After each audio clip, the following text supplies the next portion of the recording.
Hello and welcome to my show, It's My Life. And I'm your host, Chaya Srivatsa, who's always been doing whatever she wants to do. And my today's guest is a businesswoman. Oh, no. She's not into trading. She's not into manufacturing. She's not into commission agent, blah, blah. Normally, when we think of business, we think about all that. She's in the business of art, promoting art. Somebody else does the artworks, and she convinces people to decorate their homes with that. You see, they always say, any fool can manufacture a product. It takes a wise person to sell it. And I have a very, very wise woman sitting next to me here. It is Namu Kini. Namu Kini has been hitting the headlines in Bangalore for a different reason, not as a businesswoman, but we'll talk about it later. But initially, for me to introduce Namu to all of you, she's a businesswoman who runs her own art gallery. And it's got a very kinky name. It's got Kinkini Art Gallery. Welcome, Namu, to my show. Thank you, Chaya. So, Namu, let's start with Namu before she became a businesswoman. Well, Namu, before I became a businesswoman, I have to say I was quite a confused girl, you know. Before I stumbled upon art, it was quite a struggle for me. I always wanted to do something that I was passionate about, and I could never find that one thing. Even when I was in college, it was very hard for me to zero in on what I was passionate about. So where this college? What were you doing? I studied in the US in University of Southern California. Okay. Did you stumble upon that also, or were you born there, bred there? And all No. Well, you went to study there. I went to study in the US. Why? Because my sister went to study in the US, and I just had to do. Your sister. I had to do what she did because she was was the smart one, and I had to follow in her footsteps.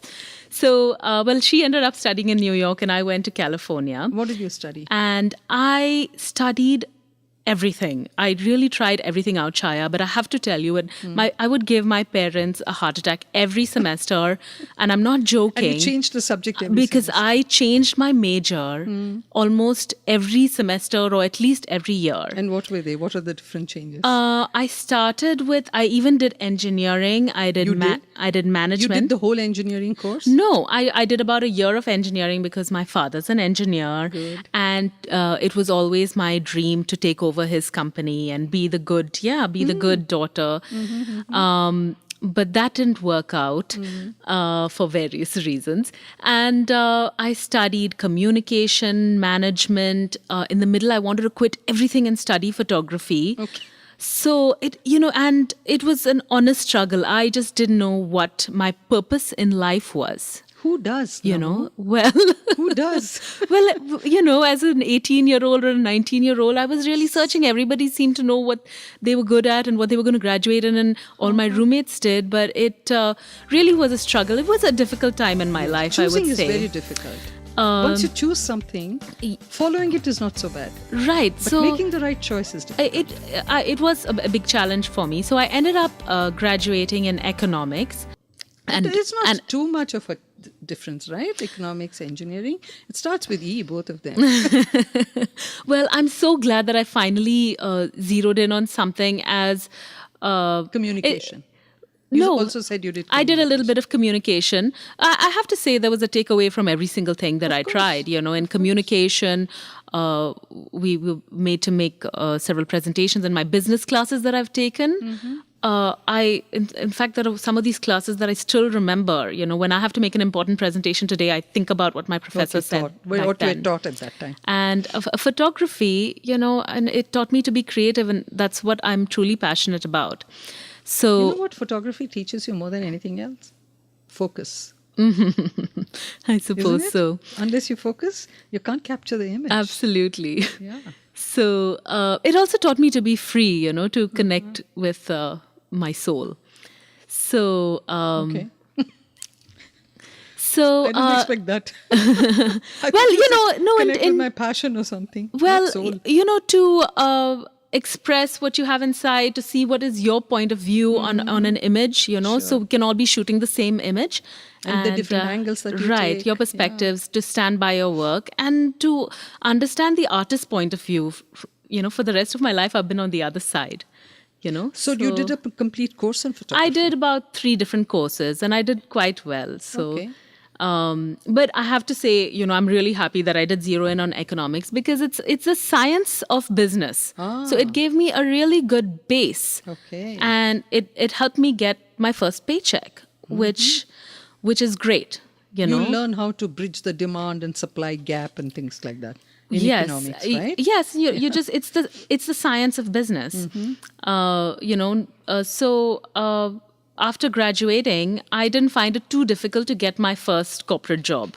That was in the US. Yes, so I ended up working in New York for 4 years in risk management. Oh, okay. I worked with the world's largest risk management company called Marsh, Marsh Inc. Okay. And in that company, I moved around with different groups, and I was exposed to actually the top level management, to different offices around the country, and that certainly gave me a lot of exposure. However, every day I would come home yearning for more. I'm like, this can't be it. What was great is getting a paycheck, I feel, is really important. Sure. It is important. It gives you that stability to do anything else. And the confidence. And if you're in the United States, it pays your insurance bills and things. Fortunately, the company paid my Company insurance pays, bills. yeah. But it was great to be financially independent for the first time, and it gave me a lot of confidence.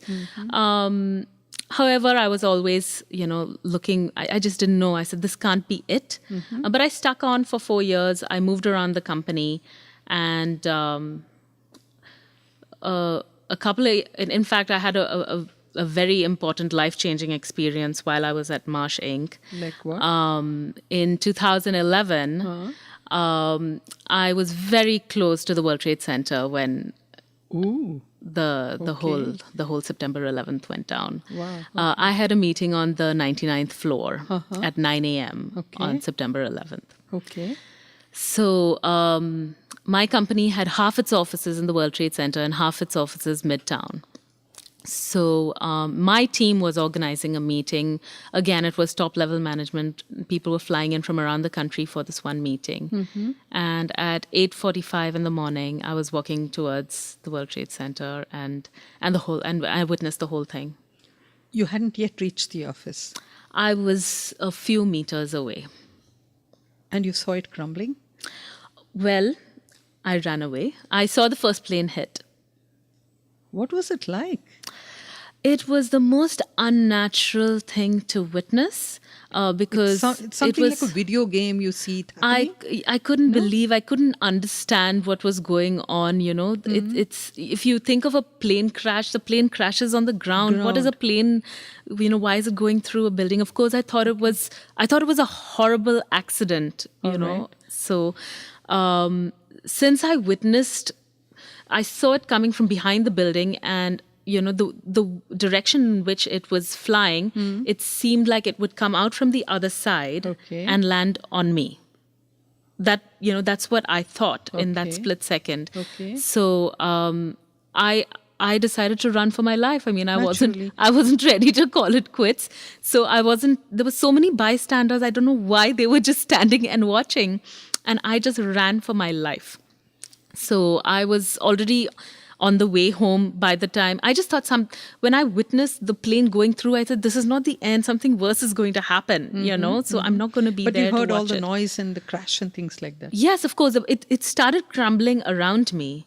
So I am very lucky, So unfortunately, we lost several members of the team, and I think close to 300 people from the company passed away. Really? It went through my office. It went through our offices. Our offices were, I think, 98th floor till the 104th, and the plane went through our office. Don't you think these kind of things that happen make you believe in the law of karma and things like that? A good friend mentioned that after this happened, but I just, what bad thing would the innocent people who died did nothing wrong? No, not now. The karma theory goes back to your previous life and things like that, no? It's not just what you did now. Well, it's an accumulative karma I can't Accept that. I can't accept that because those people were good people. Those were the diligent workers who come in at 7 a.m. Yeah. So, I mean, my biggest learning is that, and I just felt, so why have I been spared and what great thing have I done? So what I've taken away from that is, so it's work that I have to do in the future to buy my second lease on life. It's really literally a second lease, isn't it, for you? It is. It absolutely is. I escaped without a scratch, but now I know I may not be here tomorrow, and I've accepted that. I will fight for it. I want to be here. Yeah, naturally. But I know that I'm not above it. So because anything that you're not responsible for also could take you away. Yes. Like it happened to all those people. Okay. My life turned into black and white, I'm like, it made, I could make decisions a lot easier. Then I started looking at my job from the outside. This is not my purpose in life. I have to do something more. Okay. I have to, my work needs to have a larger impact. I can't be pushing papers. I said, who is benefiting from my job? Mm-hmm.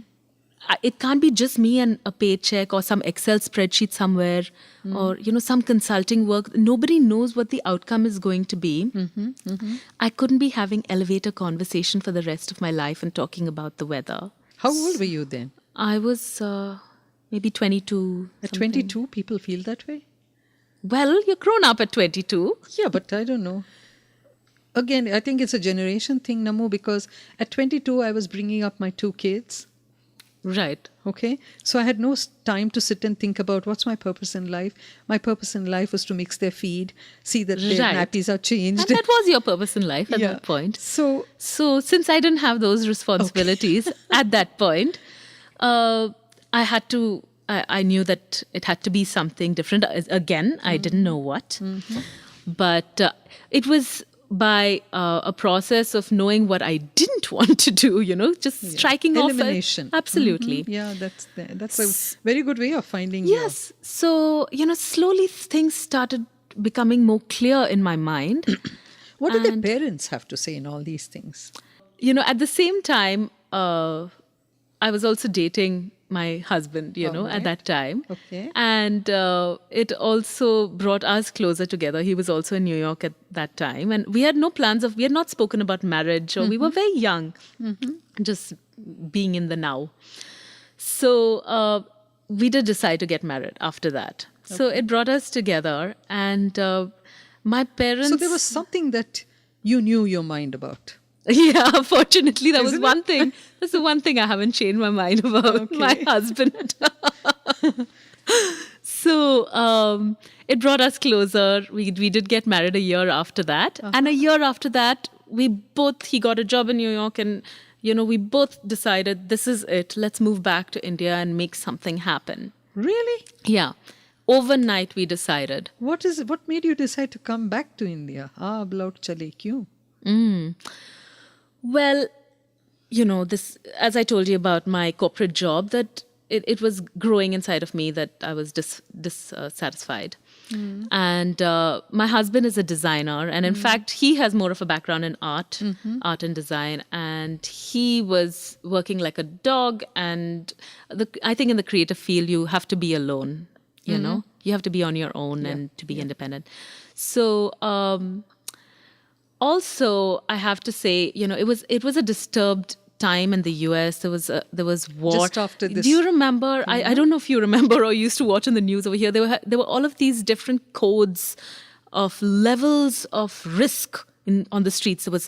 Today it's code orange. Today it's code red. Oh, I don't know about that. Yeah. So red is high alert. Orange is so alert. And so we were really on edge, We didn't know what is going to happen. There was that fear psychosis. There was. Okay. It was very unsettled. We were living in Manhattan. And then also, it was the war in Afghanistan, they started the war in Iraq while we were there. And after the first bomb went off, we just thought that, it's our tax dollars. We are paying taxes over here. So our tax dollars are paying for this war. So we are responsible. Exactly. You have the vicarious responsibility. Absolutely. We felt responsible. So we said, we don't want to be So responsible this for this. American dream kind of became a nightmare, I think. No? It was never a big American Not dream. for you, but most people who went, they went for the American dream, the green card. Yes. But now it's not anymore like It that. isn't. It isn't. So many people are coming back out of choice. Yeah. So, but we were young, we were naive, we didn't have a business plan. But again, we knew what we didn't want to do. So, we were always financially independent. But in India, of course, in Bangalore, we both had a support structure. We That's wanted what I'm talking about. Yes, we wanted to start a family. It's something that I just couldn't imagine in New York. I'm like, where am I going to have a child and take care of this child? And I don't know, it just didn't seem in the picture. As soon as we came to India, it just seemed possible. Okay. And so after we decided, we had both quit our jobs in 1 week. Okay. And With no idea what you want to do with it. Well, we were naive, but we thought that Vivek is the designer and I'm the business head. So Vivek will design something, quote unquote, And you will and sell I that will something. sell it. Two kind of skills together. Why not? So we can do it. I mean, it's India, it's our home, it's our domain. So we packed up and we came home. We felt good about that. It was one of the Why coldest did you winters. choose Bangalore? Bangalore's home for both Is of your us. home for? Okay. So, my mom really wanted us to move, but my dad said, oh, Namu, num, it's going to be dusty. I said, what? What are you talking about? Did you find that purpose in India? We started, working together. Vivek and I set up Kini as a brand that sells furniture. And our first gallery that we opened was in a very modest space. It was designed really well, but it was in a middle-class neighborhood in a residential area, nothing glamorous about it. Okay. But in there, as soon as you walked in, you felt like you were in a New York loft, know. Okay. So, we really started from scratch. Okay. So it was just him and me, and we hired one assistant, and Vivek designed the whole space. He painted the walls himself. He made everything with his That's own one hands. thing being in the United States teaches you. Right. Isn't it? To do your own thing. do it yourself. Don't be too proud. No one is better. You're not better than anyone there. Yeah, and it's your own stuff. Yeah. That's why. Okay. And there I was, manning the gallery. It was just me, womaning the gallery. Exactly. So as soon as we opened... But tell me, when you see in marketing, this thing, they say location is very important. We have... So how was your location? Because yours is an upmarket thing about designer furniture, whatever. And you said in a very residential and middle-class locality. How did business work there? It was either doing that or having to take crazy loans to afford, prime real estate. Okay. And it's a risk. I'm just so happy that we didn't take that risk. Somebody walked in on opening day. I said, hey, why don't you open on MG Road, And, that person has shut down shop. So I'm just so happy that we started from the ground up. My rent was 17,000 rupees. We could afford that. There was no stress. So what was the response like to your new idea? Well, the opening day, my friends and family came. Yes, I sold some paintings. And these then paintings were by others? So usually Artists. in art galleries, yes, the art gallery represents certain artists. So yes, what we did differently from opening day is that, we put lesser known artists' artwork right next to a big name. If we thought that it was, worth it, if the artwork was of a certain standard. Yeah. Yes. So we did that. And on opening day, I was completely surprised that, people started buying art for whatever, 10,000, 15,000, that's a lot of which is a money. lot of money. Exactly. And that was about 9 years ago. And then everyone came to the opening and then everyone left. And I was there all alone and it was really quiet. And I said, oh my God, now how am I going to get more people to come in? Yeah. And so it really got me thinking. I had to be very creative. I made a lot of cold calls. I was not too proud to cold call anyone and I would visit architects and introduce myself. So I was not born with a mailing list or, you know. You have to create one. Yes, absolutely. And what I have to say I'm really proud of doing is we've created art buyers. We've not gone to the old collectors and said, come check us out. Okay. We've educated new buyers about art, and they feel so proud and excited when they purchase their first work of art, you know. Okay. And it adds so much soul to their home. Actually, most people are wary about buying paintings because they don't know much about it. I'll tell you why. Because it's very intimidating to walk into an art gallery. Very often, and this has happened to me, and especially in cities like Calcutta, okay? You walk in, they won't even give you a price list, okay? Okay. They may not even talk to you. Firstly, they'll just look at you up and down and size you up. Okay? And they can make out whether you have Yeah, the they're money trying to, buy. yeah, they're like the way you're dressed, the way you're talking. And I said, oh, you know, once I asked the price of a certain artist, tell me a little bit more about the artist. And the answer was, the response was another question to me. Are you an artist? You know, what kind of art do you collect? Oh, okay. You know, you don't even get a response and you may not even get a price. So it's not a pleasant experience in many art galleries. So our key was to be unpretentious. Okay. You know? Make them feel comfortable. Absolutely. Okay. So that worked really well for us. You know, we've had all sorts of artists. And this, the paintings that you get, the artists that come to you, do you go to them or do they come because you have an art gallery and they say, keep? Initially, I had to go all around the country scouting for these artists. Okay. And they have essentially been artists who I have appreciated their style of work. I know that they are committed and professional artists, okay, not just one fluke good painting. You know, I need to see a collection of Sustainability good, in that also. Okay. And I need to like the person. Okay. So if I don't get along with them, I'm not going to work with them. So you do the... Yes, it's sourcing. me. Okay. It's me. You're So the people come businesswoman. to Kin Kini for my eye. I'm the businesswoman and I'm the, you know, I curate the shows. Oh, lovely. So Okay. it's not just the numbers, you know. And so, you know, a couple of minutes ago you asked me about, you know, have I found my purpose in life? Yeah, okay. So within the first few months of opening the gallery, I noticed that I was writing out some very decent checks to my artists. Great. Okay. You know, and what did this result in? It resulted firstly in financial security for them. Otherwise, they were living hand to mouth. It was very difficult. They were struggling to earn 15,000 rupees a month. And, you know, with some of the sales that we've done for them, they've been able to buy homes and, you know, and... Namu, you know what I feel really good about? You didn't talk about, you were so successful that you could buy this and you could buy that. You're saying your success was their success. It is. It absolutely is. But it was, you know, and then the second That sounds part... like a purpose. Yes. Yeah, that I said, sounds- now somebody else is benefiting from my efforts. That's what I wanted in life. I knew that. That was my takeaway from my US experience. I said, someone, and they have to benefit soon. I can't wait 50 years. Yeah, I can't wait a few exactly. years. I want to see someone else's life, you know, benefiting from better. my work.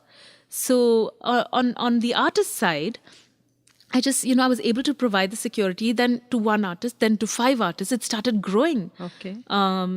And And your clientele is And- mainly what? and Are then- there architects and people like that or even art it's collectors? mostly, you know, the direct client.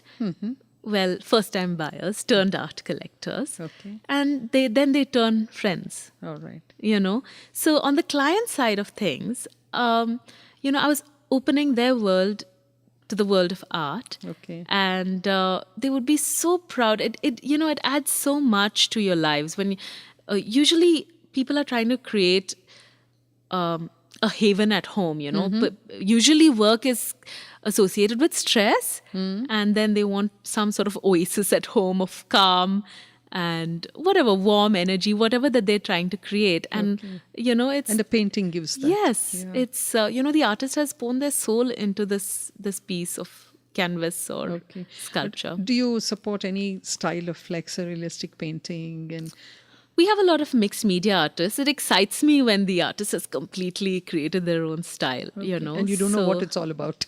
Well, no, it's not like that. It depends. Okay. And over time, my style has evolved. I'm also growing. But You've become a connoisseur too now. in my own way, Yeah, yes. So, uh, but I think what has been honest about Kinkini is that there's no pretension. And I'm glad that I'm not an art historian. I feel like if an art historian opened this gallery, then there'd be so many You'd rules. be judgmental about their work and Mine is, I feel a first-time buyer, if you walked into the gallery, you are entitled to your opinion. That is a true opinion. It's worth something, you know. Everybody says, but I don't know what I like. You'll know it. Sure. You will know it's it. Either the colors or some impression that comes out of the painting to you. That's one thing about painting, I think, you really don't know what you want. You will have a connection or not, but you will feel it after looking at the artwork. So, but yes, I have to, and the second part of, why it was gratifying for me as a businesswoman as well is that, yes, it did make business sense. It gave me confidence. It gave me financial security. How old is Kinkini Art now? We're 9. Really? Yeah, Okay. we're 9. So that must be a great thing about a lot of people getting benefited out of that. A lot of artists. Yeah, we've worked with over, I think, maybe 300 artists so far. Really? From around the country. And after some time, I didn't really have to go around scouting. We were in the network. How does it work in the art world, Namu? Because in, say, book, if you're an author, and then there's a publisher, okay, and they sell your books for you and they give you a royalty or whatever it is. How does it work in the art field? For the most, there are different ways. Okay. You can purchase the artwork and then resell it, or you get the artwork on consignment, and then when it sells, you pay the artist a commission. You can be an art gallery that only deals in the second sales, where it's you mean I have a painting and I can come and sell it to you? Yes, exactly. Or you Resale. play in the resale market. Okay, that's also there. And so there's so many artists who are no longer alive, or even if the artist is alive, but that is all about the deal. It's more like I'm an art dealer then. Okay. So that's a part of the business that I haven't been fond of because there's so many fakes in the market, and I would rather just deal with the artist. It's not about the deal or the painting. I want to know the artist's direct story. Contact with them. When I sell an artwork, I tell the artist's story, and that's what's important. If somebody says, "Oh, Sosa Hussain for me," I don't find that exciting. I turn down many of those offers because you tell them go to another gallery which does that. I don't enjoy doing that, and I've realized that I have to enjoy what I'm doing. And of all these people whom you have helped sell their work, which artist has been the most successful?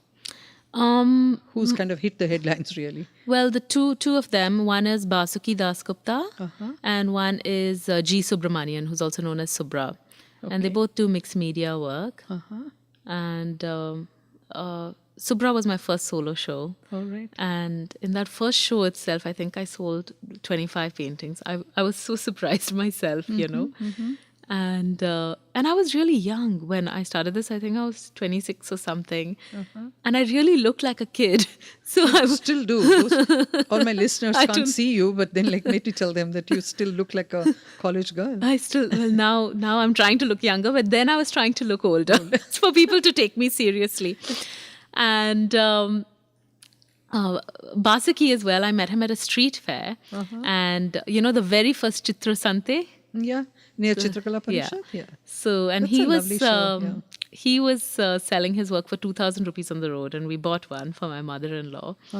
And I looked at him, and then he was looking at me suspiciously because he's like, "Who's this kid saying, 'Come work with me, I have a gallery'?" But fortunately, it worked out. We both grew together. We've had about 5 successful shows together. And how much does his painting sell now? Now, 3 lakhs. Really? Yeah. And that's how many years now? In the last 9 years? Yeah. Is that the inflation of a painting? If you're good. Or is it called appreciation? Yeah, it's appreciation. But if you're good. If you're good. But is it a relative term, being good? It's what the market is. Standard? No, it's what the market is willing to pay for it. What is the value of the painting? The Normally- value is what the market is willing to pay for it. Okay, now just educate me on this. What's the value of a painting? Is it the painter? Like Hussein, value is Okay. Hussein.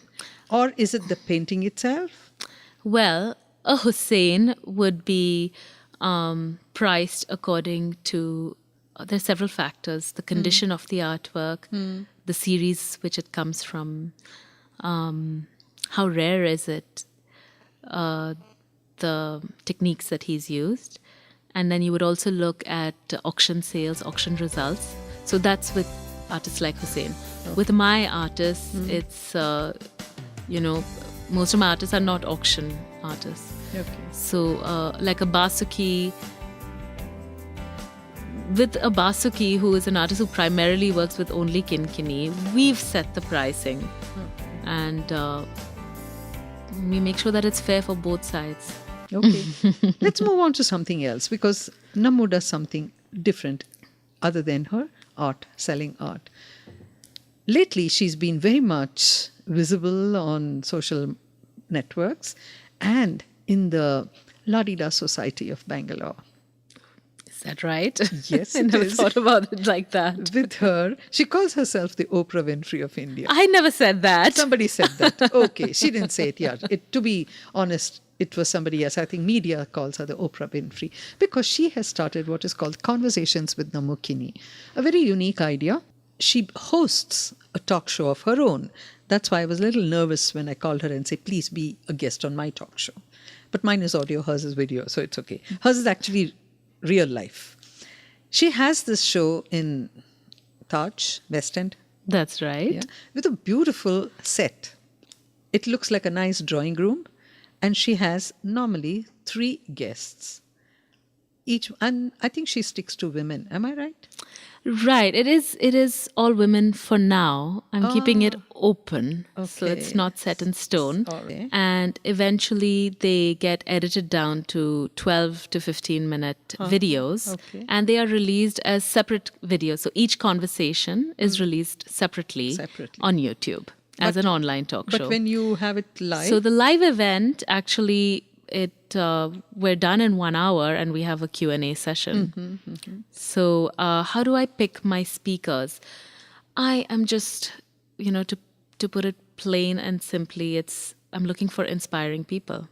I want Okay. women with interesting stories. so how do they come to you? Like, are there referrals or do you know them personally? Or Oh somebody my else God, refers this them is to my you? biggest challenge is, successful people, successful people. And I'm not just saying only in the corporate yeah, world or I by, know.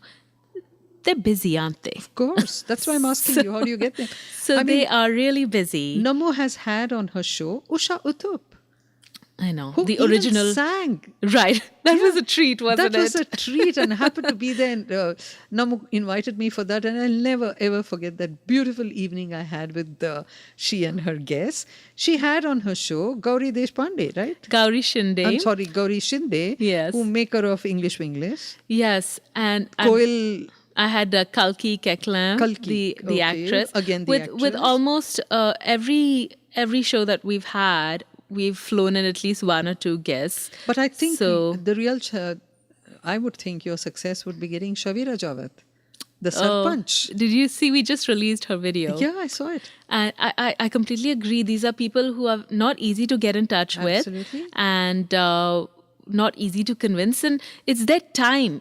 These people are so busy. So to fly them down, so it takes 2 days of their time, which is so, Yeah.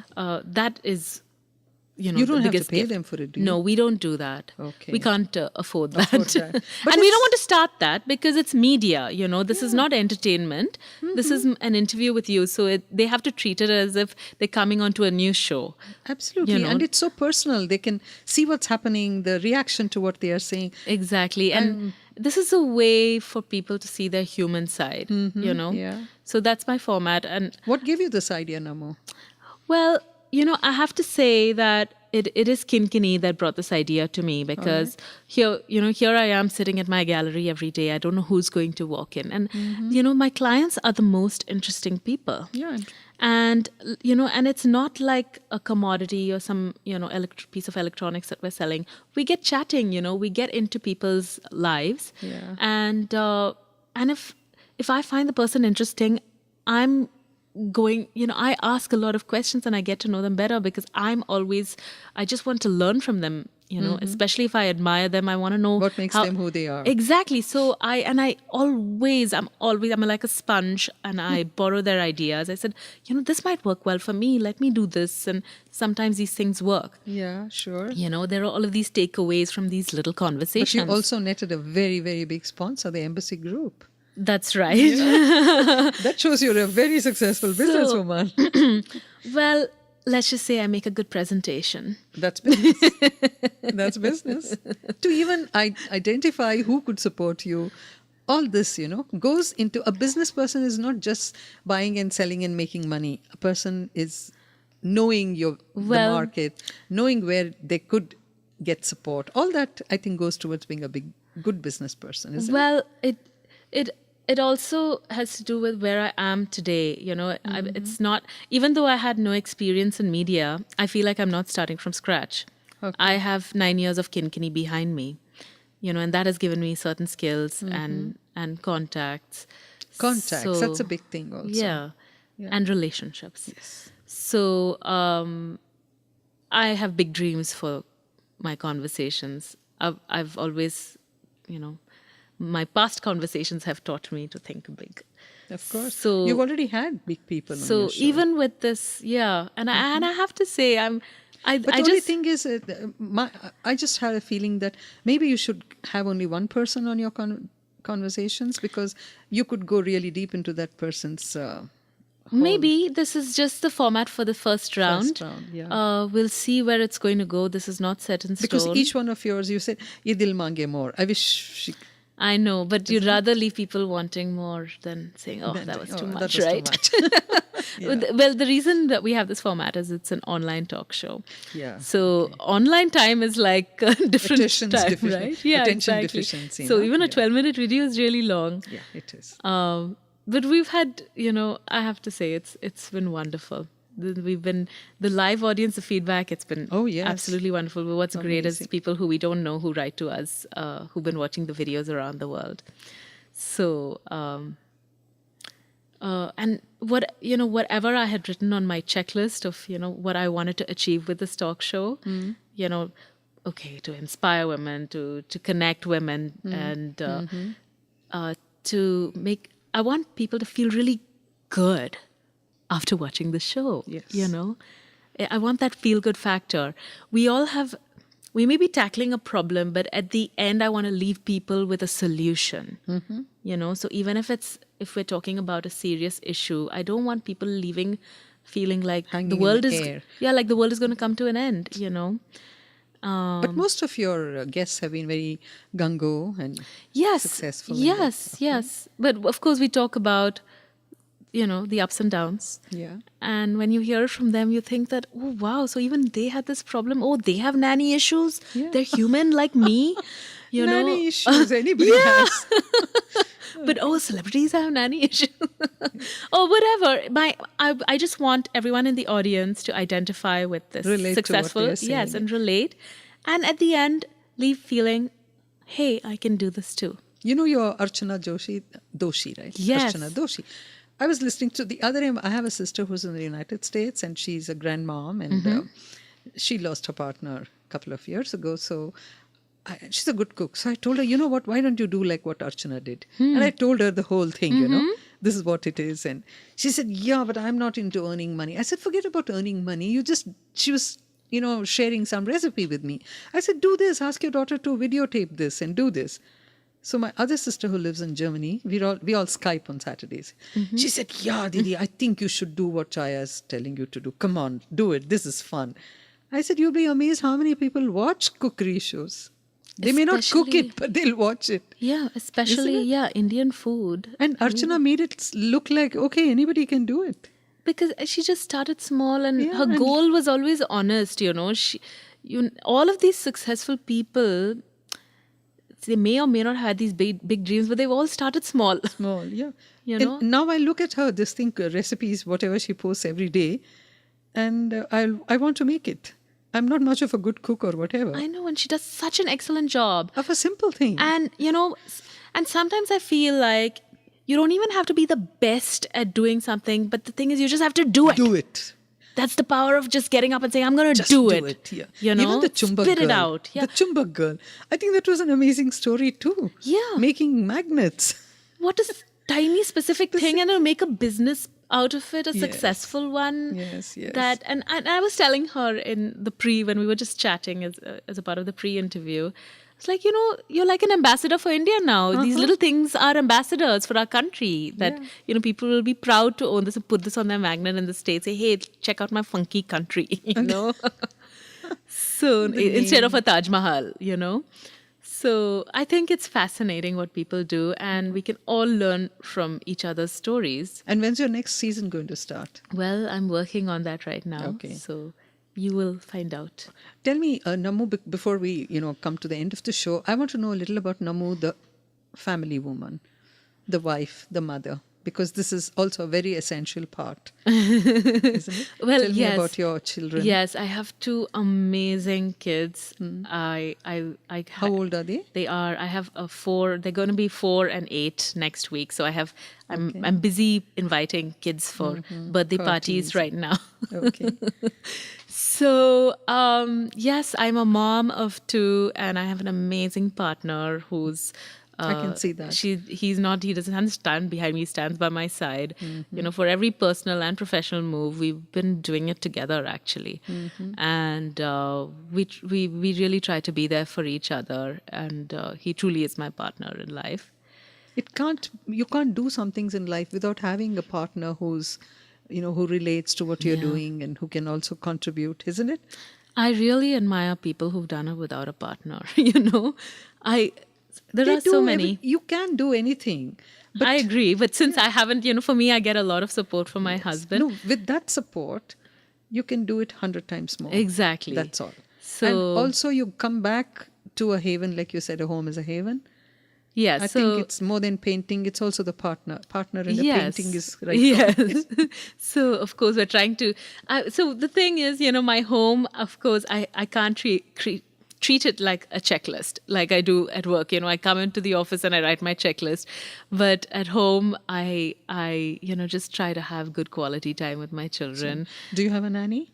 Of course, I have a nanny, and I have the kids have 2 grandmoms who babysit a lot, which is the reason, you can why do I whatever am you're today. doing. Otherwise, it just would have been very difficult.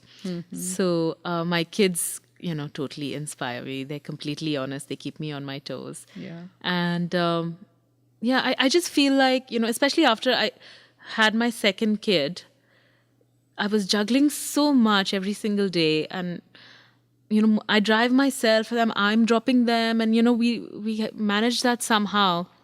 And I feel like it's after I had my second child that I felt like I was so challenged that then I pushed myself even more professionally. I feel like the more you have on your plate, the better you can do. Yeah. Yes, Okay. Yeah, you're pushed to do more, and you're pushed to be more organized. So at least that's how it's been with my life. And what about this thing called stress? Well, my kids are amazing stress busters, and really, I mean, something, Namu, as a trainer, corporate trainer, when I was doing this program on stress management, I asked all of them to write on a little slip, what's your greatest stress activator? 80 to 85% wrote children. I said, you're supposed to have joy with your children. Yeah. Why do they become stress activators? Yeah, but you use the word that they are stress busters. Because they're little kids, and so it's your attitude towards your child, my husband and I don't take life too seriously. That's important. We have fun with each other, and we're always joking around. And when we come home, we're just joking around with the kids, and we're active parents, and we just like to do a lot with our children. So We love traveling with them. We just back from an amazing holiday in Rajasthan.